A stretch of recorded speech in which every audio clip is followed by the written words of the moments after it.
बातमीपत्राच्या सुरुवातीलाच एक महत्त्वाची बातमी। सीएनजी पाईपलाईनमध्ये बिघाड झाल्याने मुंबई, नवी मुंबई आणि ठाण्यामध्ये सीएनजी पुरवठ्यावर परिणाम होणार आहे। गेल कंपनीच्या मुख्य गॅस पाईपलाईनमध्ये बिघाड झाल्याने त्याचा परिणाम सीएनजी पुरवठ्यावर झालाय। त्यामुळे सीएनजीवर धावणाऱ्या रिक्षा, टॅक्सी, बस आणि खासगी वाहनांना या टंचाईचा मोठा फटका बसण्याची शक्यता आहे। दरम्यान आरसीएफ कंपाऊंड मधील गेल कंपनीच्या मुख्य गॅस पाईपलाईनमध्ये बिघाड झाल्याची घटना समोर आली। त्यामुळे मुंबई, नवी मुंबई, ठाणे तसेच वडाळा येथील सीएनजी गॅस पुरवठा प्रभावित झाल्याचं समोर आलंय। याचा फटका मुंबईमध्ये गॅस पुरवठ्यावर देखील झाल्याचं पाहायला मिळतंय। एकूणच सीएनजीच्या पुरवठ्यावर परिणाम झाल्याने सार्वजनिक वाहतूक व्यवस्थेवर मोठा भार येण्याची शक्यता आहे। तर मुंबईमधील सीएनजी गॅस लाईनमध्ये बिघाड झाल्याने ठाणे, नवी मुंबई, मुंबई एमएमआर क्षेत्रामधील सीएनजी गॅस पंपवर वाहनांच्या लांबच लांब रांगा लागल्यात। त्यामुळे रिक्षा, ओला चालकांमधील त्याचा फटका बसल्याचं चित्र पाहायला मिळतंय। वाहन चालकांशी संवाद साधला आमचे प्रतिनिधी प्रेम मोरे यांनी।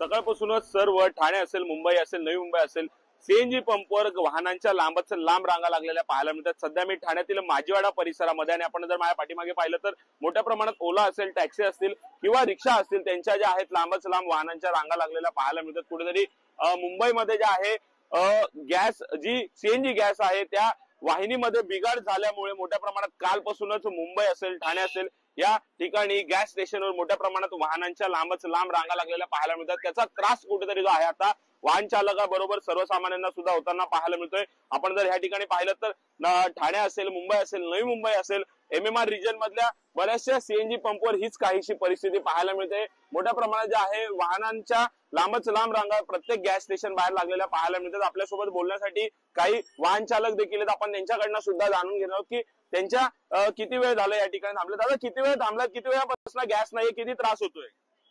चांगला त्रास होतो, 3 घंट्यापासून थांबला आम्ही। 3 घंटे काय सांगितलं गॅसवर, काय कारण सांगितलं? काहीच नाही सांगितलं अजून, फक्त बंद आहे मध्ये, फक्त उरणला काय पाईप फुटला म्हणून सांगायचं। दादा, कुठून आलेले आहेत, किती त्रास होतोय? गॅस लाईन बंद आहे 3 तास झाले। 3 तास झाले काय बोलत नाही, ते बोलतात बंद आहे।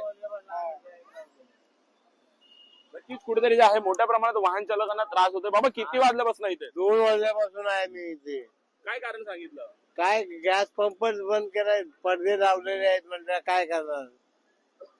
नक्कीच ठाण्यातील माजीवाडा सीएनजी पंपवरची ही हालत आहे। तर ठाण्यातील तीनाथ नाका असेल किंवा कोपरे आनंदनगर असेल किंवा घोडबंदर ओवळा असेल या परिसरामध्ये ज्या ठिकाणी ऑनलाईन गॅस आहे त्या ठिकाणी जे आहेत अशाच प्रत्येक गॅस स्टेशन बाहेर वाहनांच्या लांब रांगा लागलेल्या पाहायला मिळतात। त्याचबरोबर ज्या ठिकाणी जे आहे ऑफलाईन गॅस आहे, म्हणजे ज्या ठिकाणी गॅस स्टोरेज केला जाऊ शकतो, या ठिकाणी काही काळापुरता, काही तासांपुरता गॅस शिल्लक आहे, परंतु तो गॅस संपल्यानंतर सुद्धा जे आहे त्या ठिकाणी सुद्धा अशाच प्रकारची परिस्थिती जी आहे ती निर्माण झालेली पाहायला मिळणार। त्यामुळे की आता ह्या गॅस लाईनचं काम कधी पूर्ण होईल आणि कधी सर्वसामान्य वाहन चालकांना दिलासा मिळेल हे देखील पाहणं तितकंच महत्त्वाचं ठरणार आहे। ठाण्याहून मी प्रेम मोरे, न्यूज 18 लोकमत, ठाणे। तर मुंबईप्रमाणे ठाणे, बेलापूर पट्ट्यात देखील सीएनजी ठप्प झालाय। तरी देखील नवी मुंबईकरांना त्याचा फारसा परिणाम शहरातील वाहतुकीवर झालेला दिसत नाहीये। उल्वे, बेलापूर, सानपाडा, तुर्भे तसेच घणसोली या उपनगरातील सीएनजी पंप सेवा सुरू असल्याने शहरातील पब्लिक ट्रान्सपोर्ट सुरळीतपणे सुरू आहे। या पंपांवर टँकरने सीएनजी सप्लाय होत असल्याने ही सेवा सुरू आहे। याचाच आढावा घेतलाय आमचे प्रतिनिधी विश्वनाथ सावंत यांनी। मुंबईप्रमाणे नवी मुंबईत देखील सीएनजी पंप बंद असल्या कारणानं नवी मुंबईकरांना फारसा त्रास झाल्याचं चित्र शहरात दिसत नाहीये। त्याचं कारण म्हणजे ठाणे बेलापूर पट्ट्यातील उल्वे असो, तसंच बेलापूर असो, तुर्भे जनता मार्केट असो, घणसोली या उपनगरातील सीएनजी पंपची सप्लाय सुरू असल्याकारणानं रिक्षा चालकांसमोर पर्याय आहे।